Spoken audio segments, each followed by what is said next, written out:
आज रंगपंचमीची सुट्टी असल्यामुळे हे पोरगं माझ्या डोक्याचा ताप बनलंय, कारण रंग खेळून आलंय आणि ह्याला जेव जेव म्हणायला मला 1 तास लागतो. तासभर घेऊन ताट बसतंय, पण हे पोरगं काही जेवत नाही. आणि मी माझ्यासाठी मग घेतलाय भात, रात्रीची कटाची आमटी आणि भाजी. त्यानंतर मी खाल्लं आणि त्याला भरवलं, कारण जोपर्यंत भरवत नाही तोपर्यंत काय हा खात नाही. आता तुम्ही म्हणायला लागली ही प्रमोशन करायला, तर असं काही नाही. हे कॉफीचं मशीन मी फक्त माझ्यासाठी मागवलं आहे, कारण 175 रुपयाला मला फक्त मीशोवरती मिळालं. आणि मी काही दिवस कॉफी शॉपमध्ये काम करत होते, ज्यावेळेस मी फार स्ट्रगल करत होते त्यावेळेस.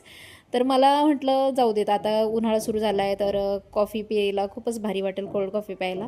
तर म्हटलं चला आज माझ्या पद्धतीची बनवूया कॉफी. आणि हे मशीन पण मला कालच रिसीव झालं होतं, त्यामुळं ना मी कॉफीचं काही जास्त सामान मागवलंच नव्हतं. आणि म्हटलं चला, तर शायनिंग मारून व्यवस्थित प्रेझेंटेशन दाखवण्यापेक्षा ना आपण साधंसुद्धा दाखवूया. पाणी बॉटलमधनं काढायला गेले आणि पाणी सांडलं, कारण मी बर्फ सेट करायला ठेवलाच नव्हता. फक्त थंड पाणी होतं बॉटलमध्ये, त्याच्यातच बर्फ झाला होता.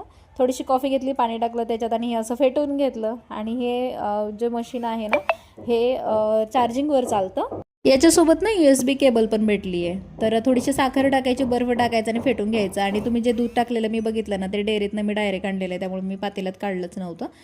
डायरेक्ट थंडच दूध त्याच्यामध्ये टाकलं आणि छान अशी कॉफी बनवून घेतली. बघितलं ना तुम्ही, किती एकदम बाहेरच्या कॉफी शॉपमधल्या जसं कॉफीवरती फेस येतो तसा फेस आला. याला बघू शकता, तुम्हाला दिसत असेल कलर पण फेसाचा आणि कॉफीचा. खूपच छान आहे. मी माइल्ड बनवली होती. चॅनल सबस्क्राईब करून घ्या. तुम्हाला ऑर्डर करायचं तर कम्युनिटी पोस्टला लिंक